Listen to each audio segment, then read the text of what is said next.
안녕하십니까. 철강TV 김홍식입니다. 베이징 올림픽이 막을 올렸습니다. 이번 올림픽은 2월 4일부터 20일까지, 또 패럴림픽은 3월 4일부터 14일까지 열립니다. 사실 이번 올림픽은 시작 전부터 말이 많았죠. 지난 80년과 84년에 올림픽이 미소 냉전으로 인해서 반쪽짜리 올림픽이 됐는데, 이번에는 코로나 외에도 외교적 보이콧과 같은 미국과 중국의 힘겨루기로 인해서 사실상 온전치 못한 이런 행사가 됐습니다. 그럼에도 불구하고 중국은 이번 베이징 올림픽에 총력을 기울이고 있습니다. 자, 서방 세계가 인권 문제를 들어서 외교적 보이콧을 하고 있지만 정작 중국 정부는 그렇게 괴념치 않는 것 같습니다. 자, 왜 그러는지, 그래서 오늘은 중국이 이번 올림픽을 통해서 얻고자 하는 게 무엇인지, 그리고 올림픽 이후에는 정말 경제가 살아나는지, 또 철강제 수요라든가 가격은 어떻게 되는지에 대해서 알아보도록 하겠습니다. 자, 그러면 첫 번째로 중국은 왜 올림픽에 열을 올릴까요? 사실 올림픽을 단순히 지구촌 스포츠 축제라고 보는 사람은 많지 않습니다. 이 올림픽에는 많은 정치적, 외교적, 상업적 계산이 깔려 있죠.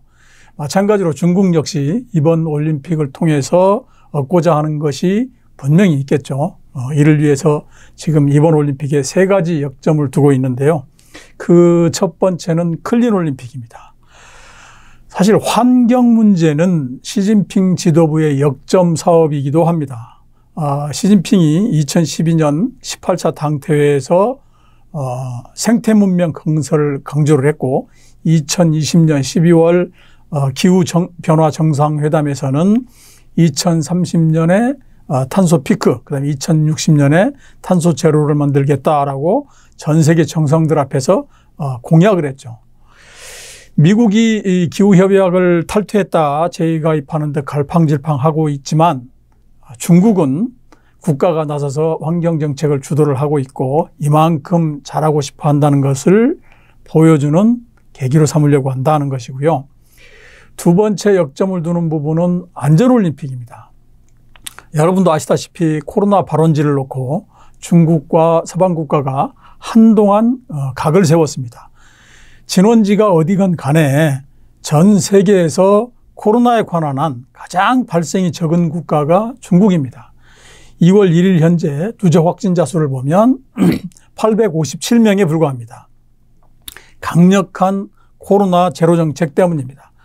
한 명만 발생이 해도 도시 전체를 폐쇄하는 등 강력한 정책을 펴고 있죠. 그래서 이번 올림픽도 공항에서 숙소, 경기장에까지 정해진 통로를 통해서만 움직이고 폐쇄루프를 통해서 이렇게 움직이고 있습니다. 그러다 보니까 중국은 질병에 대해서도 국가가 강력하게 통제하고 대응함으로써 잘하고 있다. 이런 체제 우월성을 보여주고 싶은 게 이번 올림픽입니다.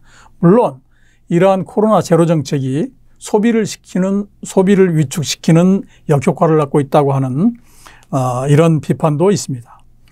세 번째는 기술 올림픽입니다. 이 부분은 중국의 숨은 의도이기도 하고 또 가장 역점을 두는 부분입니다. 이번 올림픽은 코로나 때문에 유료 관중을 정원 대비 35에서 50%로 제한한다고 합니다. 대신에 로봇과 자율주행차가 성화봉송을 하고, 또 참가자가 공항에서 호텔, 경기장에 이르기까지의 전 과정을 과거와는 달리 안면인식이라든가 이런 첨단 기술을 사용하라고요. 또 식당에 가더라도 전자화폐라든가 이런 중국이 개발한 최첨단 디지털 장비가 동원이 되고 있습니다. 자, 그러면 두 번째로 중국이 이번 올림픽을 통해서 얻고자 하는 것은 무엇일까요? 저는 개인적으로 3가지가 있다고 보는데요. 첫 번째는 뭐냐면, 중국 하면 떠오르는 게 바로 짝퉁입니다. 짝퉁 천국의 나라. 이거는 뭐 우리나라만 그런 게 아니고 전 세계 사람들을 상대로 설문조사를 해도 비슷한 결과가 나옵니다. 그래서 이러한 짝퉁 이미지를 변신하고자 하는 게 첫 번째입니다. 이걸 어떻게 시킬 수가 있을 것인가. 올림픽이라고 하는 게 더없이 좋은 기회죠.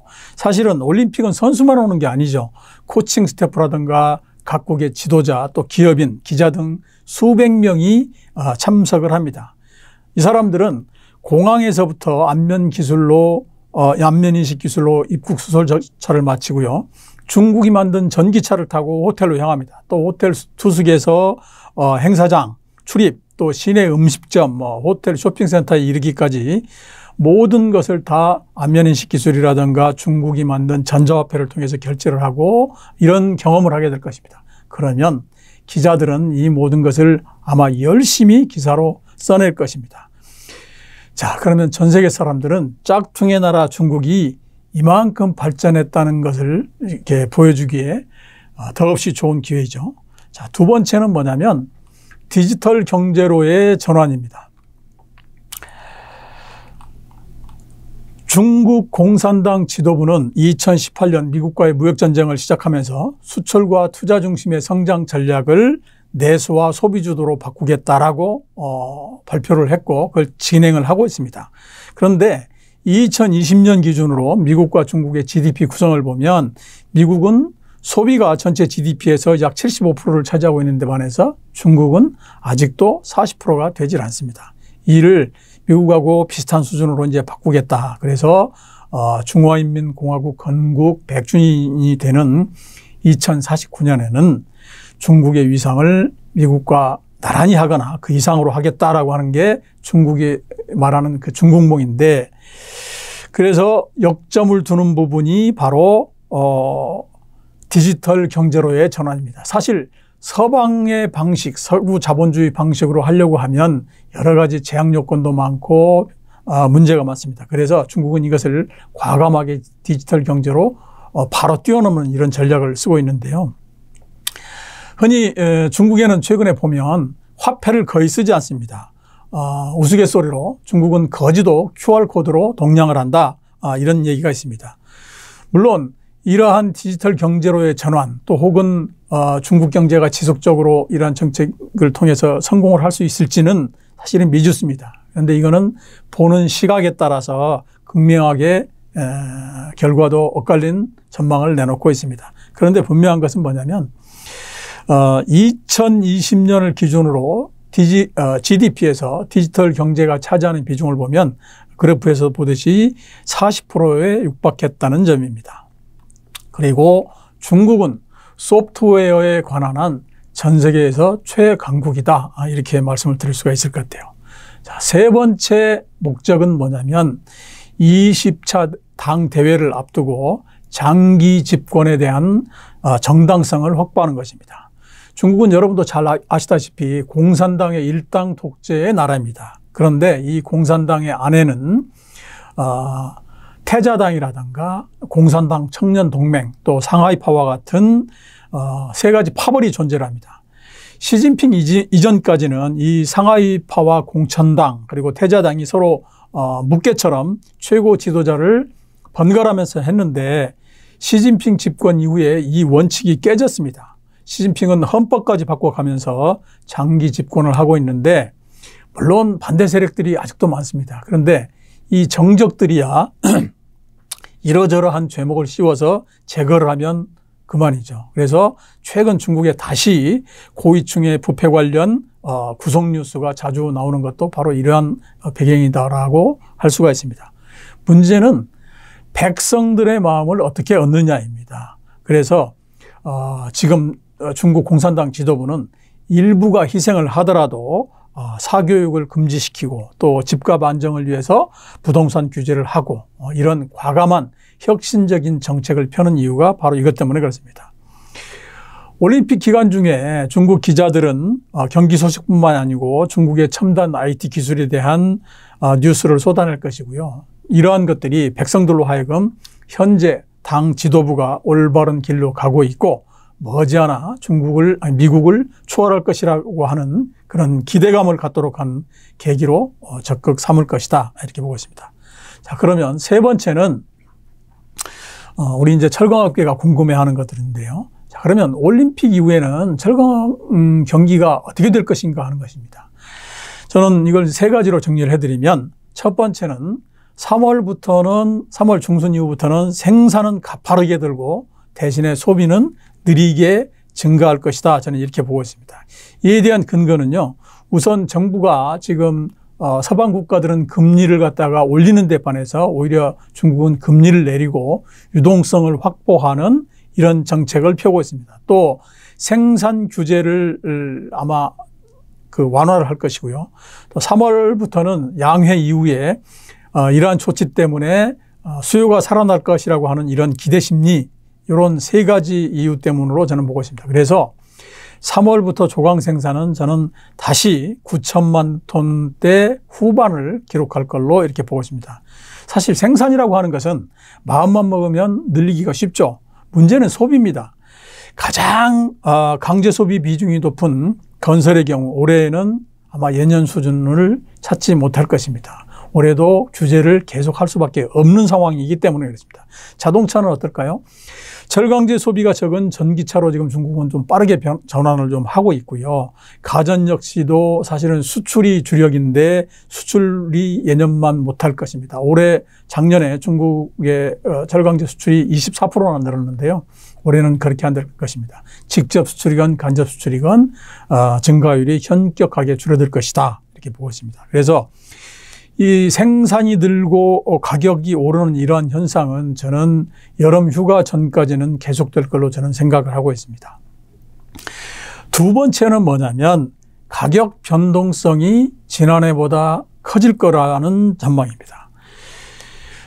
앞에 이러한 요인들 때문에 기대 심리가 생긴다고 제가 말씀을 드렸는데 이러한 기대 심리는 우선적으로 선물 가격을 끌어올릴 것이고요. 그 다음에는 시차를 두고 현물 가격을 끌어올릴 것입니다. 그래서 아마 2월 중순 이후부터는 유통을 중심으로 유통의 재고 비축, 재고 늘리기가 시작될 것 같고요. 또 더군다나 지금 국제 유가라든가 철광석 이런 광물 자원이 다시 고공행진을 하고 있기 때문에 메이커 입장에서는 이 아구가 딱 맞죠. 가격을 올릴 수 있는 타이밍입니다. 그래서 아마 메이커도 적극적으로 가격을 올릴 것으로 이렇게 보고 있습니다. 그렇지만 저는 이러한 가격 인상이라든가 이런 부분이 일시적인 현상이다라고 보고 있습니다. 왜냐? 저는 세 가지 이유를 꼽는데 첫 번째는 코로나 때문입니다. 올림픽이 끝나면 저는 중국 내 코로나가 굉장히 빠르게 확산될 거라고 생각을 하고 있습니다. 물론 코로나를 막기 위해서 중국이 또 강력한 억제 정책을 펴겠죠. 이렇게 되면 다시 수요는 위축이 될 수밖에 없고요. 두 번째는 앞서 얘기한 대로 구조적인 문제 때문에 중국의 금년도 철강제 수요는 잘해야 작년 수준이거나 오히려 소폭 줄어들 가능성이 있다라고 하는 거고요. 세 번째는 10월이나 혹은 11월에 20차 당 대회를 앞두고 있기 때문에 이때는 이만큼 이제 중국 정부가 규제하는 것도 있고 장려하는 것도 있겠습니다만 어찌됐든 그 목표 실적을 달성하기 위해서 제가 보기에는 다시 한번 규제가 진행될 것 같아요. 그러니까 전력 제한이라든가 부동산 규제를 다소 완화했지만은 이런 부분들을 다시 억제할 것 같다라고 이렇게 보고 있습니다. 그래서 저는 휴가가 끝나는 가을 성수기가 되면 오히려 수요가 위축이 되고 가격이 떨어지는 이럴 가능성이 충분히 있다. 그래서 전체적으로 금년도에는 가격 변동성이 작년보다 커질 가능성이 높다. 이렇게 보고 있습니다. 세 번째 변수는 뭐냐면 이러한 이유 때문에 중국이 다시 저가 수출을 할 가능성이 커졌다는 점입니다. 생산 증가와 내수 부진은 필연적으로 과잉 문제로 이어질 수밖에 없죠. 그 하반기가 되면 다시 감산 정책이 강화되겠지만 5월 하순부터는 오퍼 가격을 낮춰서 수출로 돌파구를 찾지 않을까 하는 생각입니다. 참고로 지난해 중국의 전체 철강제 수출량을 보면 6,661만 톤입니다. 그래서 2020년보다도 약 24%가 늘었습니다. 국가별로는 한국이 706만 톤으로 전년 대비 27%가 늘었고 아세안 동남아가 1940만 톤으로 12%가 늘었습니다. 문제는 이제 코로나죠. 코로나가 길어진다라고 하는 얘기는 동남아가 지난해 혹은 재작년과 같이 공장 가동이나 또 혹은 이제 건설 현장 재개가 쉽지가 않다는 얘기죠. 그러면 역시 동남아 수출은 제동이 걸릴 수밖에 없고요. 그나마 상황이 좋은 한국으로 수출을 늘릴 가능성이 크다. 저는 이렇게 보고 있습니다. 자, 이것으로 오늘 방송 마치도록 하겠습니다. 다음에는 국내 문제를 가지고 한번 다시 찾아뵙도록 하겠습니다. 감사합니다.